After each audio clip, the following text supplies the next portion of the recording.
My history with caregiving for my parents has gone on for approximately 3 years. It's been a situation where we went from very easy type care where we would stop by, make sure that my parents were okay, maybe take them grocery shopping, provide meals, take them out, to more intense care where we were the primary providers of groceries, laundry, medical care, and transportation, things like that. I've been taking care of my mom and dad for 3 years now. Dad passed away in August. He was 84. Mom is now 80. And for the last 3 years, my brother was murdered 6 years ago, and they really fell into a depression and never really came out. So I live next door to mom and dad. And my work situation, I started my own consulting company a few years ago so that I could better take care of them.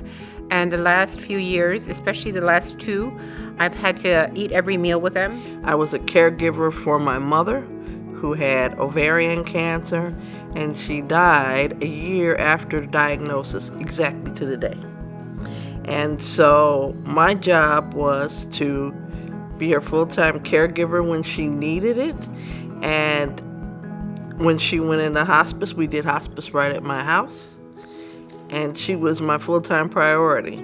So I would take her to the doctor, I would take care of her after she had her chemo, I would make sure she had her meals, and whatever else that entailed, but it was 24/7.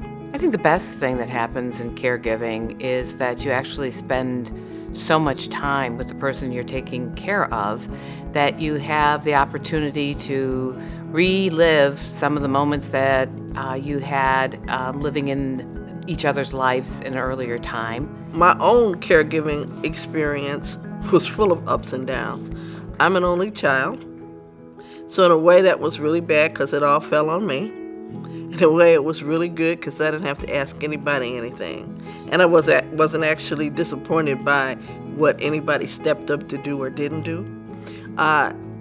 It was hard because we also had 2 little children at the time. So it really fell on me and on my husband to make sure it all ran smoothly. And so I might have been a really great caregiver, but he was a really great parent to both of them, and that's pretty much what it took. The good things of being with mom and dad, I forgot. I will have memories of being with them until the very end. I've had these last couple of years of constant quality time and taking care of them, and I can have that. And I know that when mom passes and the dad passed, that I gave them the best possible care that I could give them. So I think the hardest element is juggling the time and finding time for your life. There's quite a bit of downs because your parent ends up being a child and you have to be the parent, and they still have their same personality. You don't think about it at the time. You do what you do. You put one foot in front of the other. Every morning you get up and you're like, I gotta do it again. And some kind of way you get through it. You don't even think about that until much later. One of the most frustrating things when you're taking care of somebody, especially when they enter a facility, is being knowledgeable about what's going on with them. And for both the caregiver and for the person receiving the care, the fact that you are connected to one another is extremely important. It's your connection to feeling safe and secure if you're the person receiving the care, and it's also the connection to the medical staff and what's going on in treatment that allows you as a caregiver to make right choices, especially when somebody leaves a facility. And I have found comfort in other caregivers. I have 2 friends. One takes care of her mom, who is blind, and another girlfriend who is Sicilian, and she takes care of her dad at home and her mom a few miles down the road. So she's got 2 parents at 2 different locations. I would advise people to just take a deep breath every day. And I've thought a lot about this in terms of planning. How do you plan for being a caregiver? And I now understand that you don't really plan for it. You may think you plan for it. You may have a family talk with your siblings or whatever, but you just don't ever know what's going to happen until it arises. There's so much to caregiving. So it's a lot of stress. If you don't take care of yourself, if you don't exercise, eat well, try to get a massage, try to make time for yourself. And you got to be flexible, and you got to have a sense of humor. That was one of the things that we did. I don't know if we did it intentionally, but we did find something to laugh about every single day.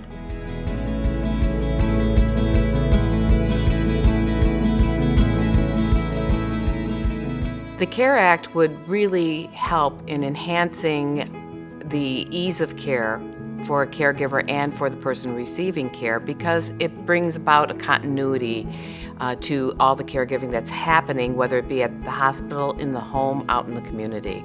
So that's why I would endorse it. If the Michigan legislature would pass the Caregiver Act, I think it would be beneficial for both the people that are being taken care of and the caregivers. It would give them more knowledge. If you have a person in the hospital, you need to be there.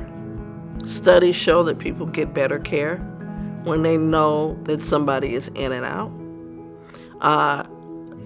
It needs to be part of your job. If you're a family member or you're a caregiver, you really have to be the person's advocate. And having that information is great. It is important. We hear these horror stories all the time that people are moved and nobody got notified. All of that is key. But also as key is to understand, as a caregiver, you are the general contractor of everything. Well, the reason I think that the CARE Act is important is because of this particular situation that actually happened. Well, my mother was in the hospital for a long time already. She'd been in the hospital for several weeks. Discussion had been had about possibly moving her to hospice care. Might happen in an outside facility. My father and my husband were visiting her on Sunday, and they actually came upon her in the hallway being transported on a cart by an EMS hospital transport. My husband knew enough to stop the transport, to get the head nurse and have her call me.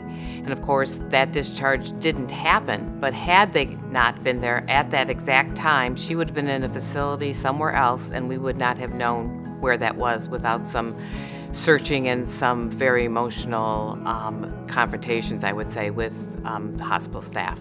And that's why I think the CARE Act is important.